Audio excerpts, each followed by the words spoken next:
I guess for no other reason, I was not nervous anymore. I was looking at films, and certainly Edward was one where I felt like I was the right person. I understood it completely. I don't think, and I didn't think that I was the best composer around, and I still don't, but when I'm in a movie that I'm really, really engaged in, I feel like I'm the best composer at that moment for that movie. And when I'm writing the music, I think I'm doing it the way it really should be done. And I'm not saying that in a conceited way, because I guess every actor has to feel that about a part when they're really in it, and I think a composer does too.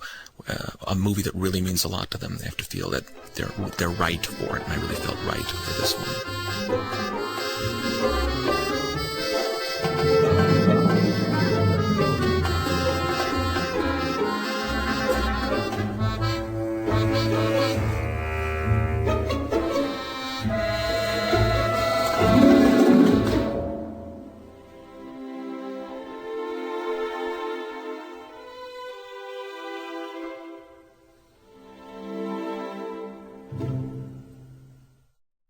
The suburban music was so much fun to write. That was one of the first things I encountered on the project, because I came and visited the set in Florida when they were shooting, and there was all this suburbia. I mean, I couldn't believe it, that they'd taken this whole neighborhood and turned it into what they did.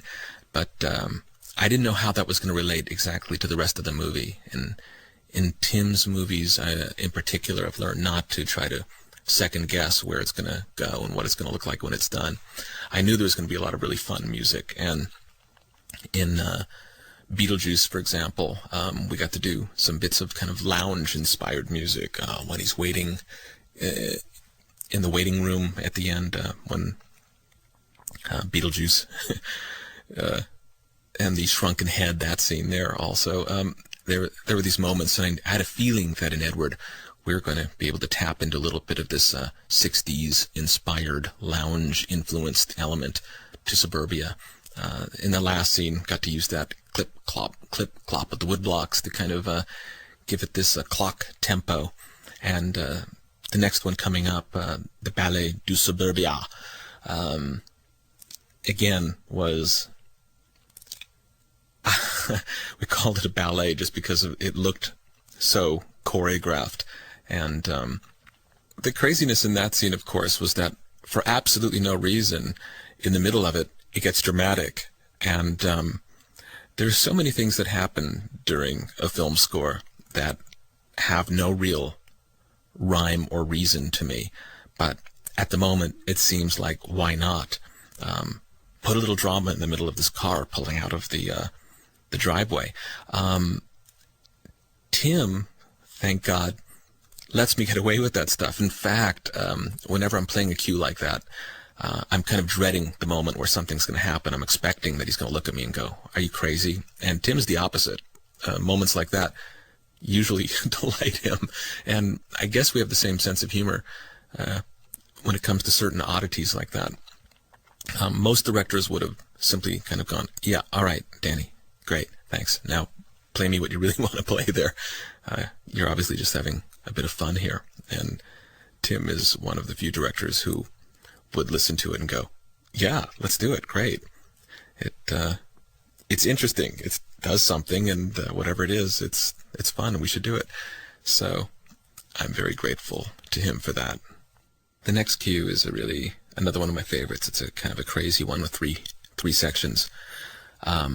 Starts a little bit Pee-wee-like, and in the boutique, and then is going to evolve, for reasons which I still have no idea why, into kind of a Spanish serenade, and then it bursts into gypsy music. And I've been asked many times why I use the gypsy motif for the haircutting, and I haven't a clue.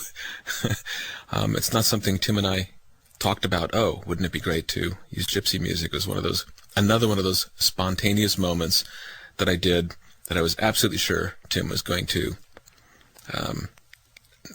not let me do, or hate, or not have a clue. And quite to the contrary. It was absolutely, let's use it, let's do it, it's great. And so, forever, Edward the Barber is Edward the Gypsy.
that composers often take their cues off of attitudes or looks of people or things that throw them in a direction that they weren't expected to go. And clearly in that last scene, it was the state of ecstasy that the women were in the chair. There was something about that. He was a conquistador, artist, warrior. In his moment of glory, he was Michelangelo. The women all now saw this in him. He was oozing this quality. And the thing that I think I was really responding to, which created that Spanish romanticism over his hair cutting, was this wonderful state of ecstasy that they all seemed to be in. He was really making love to them, wasn't he? In an odd way, I think he was. Or at least that's how they seemed to be perceiving it.